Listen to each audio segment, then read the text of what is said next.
सोमवार व्रत। देवों के देव महादेव बहुत ही भोले माने जाते हैं, इसलिए उनका एक नाम भोलेनाथ भी है। पौराणिक मान्यता अनुसार भगवान शंकर को प्रसन्न करने के लिए किसी भी तरह के खास विशेष पूजन की आवश्यकता नहीं होती, क्योंकि कहा जाता है कि वह तो भोले हैं और भक्त की मन से की गई क्षणिक मात्र की भक्ति से ही वह प्रसन्न हो जाते हैं।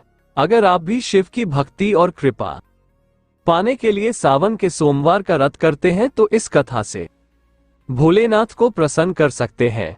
एक बार किसी एक नगर में एक साहूकार था। उसके घर में धन की कोई कमी नहीं थी, लेकिन कोई संतान न होने के कारण वो बहुत दुखी था। संतान प्राप्ति के लिए वो हर सोमवार को व्रत रखता था और पूरी श्रद्धा के साथ शिव मंदिर जाकर भगवान शिव और माता पार्वती की पूजा करता था।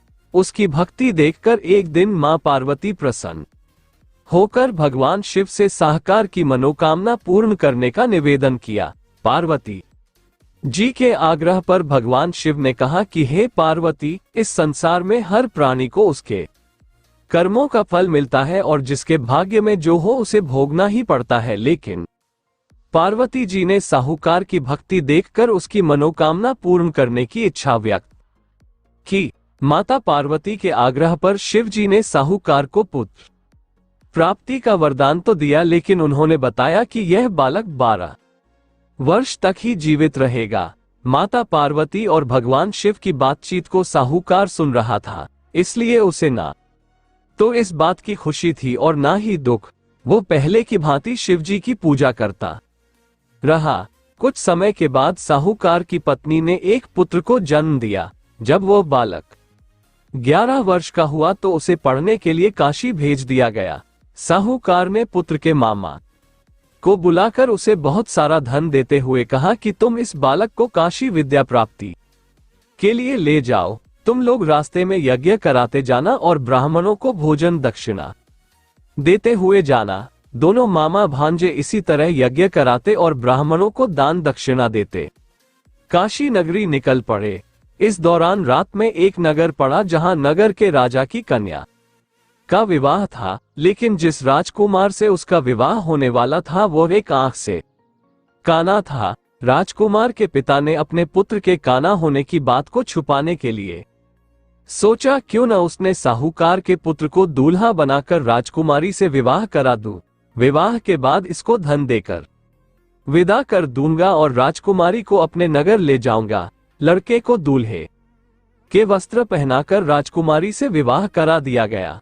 दो साहूकार का पुत्र ईमानदार था, उसे यह बात सही नहीं लगी, इसलिए उसने अवसर पाकर राजकुमारी के दुपट्टे पर लिखा कि तुम्हारा विवाह तो मेरे साथ हुआ है, लेकिन जिस राजकुमार के संग तुम्हें भेजा जाएगा वो एक आंख से काना है। मैं तो काशी पढ़ने जा रहा हूं। जब राजकुमारी ने चुन्नी पर लिखी बातें पढ़ी तो उसने अपने माता पिता को ये बात बताई। राजा ने अपनी पुत्री को विदा नहीं किया, फिर बारात वापस चली गई। दूसरी ओर साहूकार का लड़का और उसका मामा काशी पहुंचे और वहां जाकर उन्होंने यज्ञ किया। जिस दिन लड़का 12 साल का हुआ उस दिन भी यज्ञ का आयोजन था। लड़के ने अपने मामा से कहा कि मेरी तबीयत कुछ ठीक नहीं है। मामा ने कहा कि तुम अंदर जाकर आराम कर लो। शिवजी के वरदानुसार कुछ ही देर में उस बालक के प्राण निकल गए। मृत भांजे को देख उसके मामा ने विलाप करना शुरू किया। संयोगवश उसी समय शिवजी और माता पार्वती उधर से जा रहे थे। पार्वती माता ने भोलेनाथ से कहा, स्वामी, मुझे इसके रोने के स्वर सहन नहीं हो रहा। आप इस व्यक्ति के कष्ट को अवश्य दूर करें।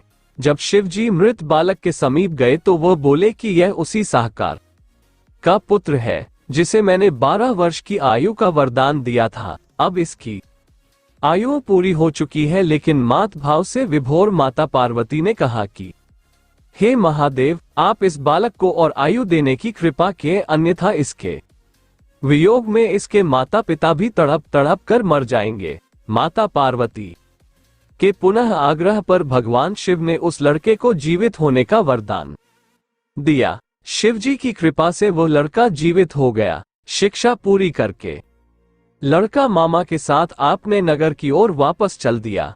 दोनों चलते हुए उसी नगर में पहुंचे जहां उसका विवाह हुआ था। उस नगर में भी उन्होंने यज्ञ का आयोजन किया।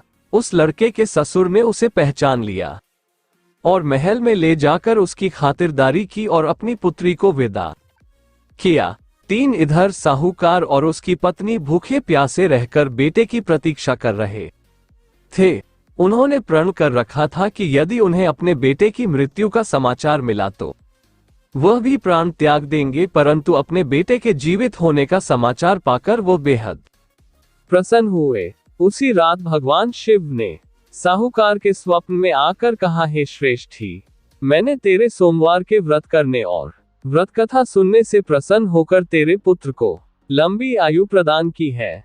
इसी प्रकार जो कोई सोमवार व्रत करता है या कथा सुनता और पढ़ता है, उसके सभी दुख दूर होते हैं और सभी मनोकामनाएं पूर्ण होती हैं। दोस्तों, अगर वीडियो अच्छी लगी हो तो लाइक करें और हमारे चैनल पर पहली बार आए हैं तो चैनल को सब्सक्राइब करें।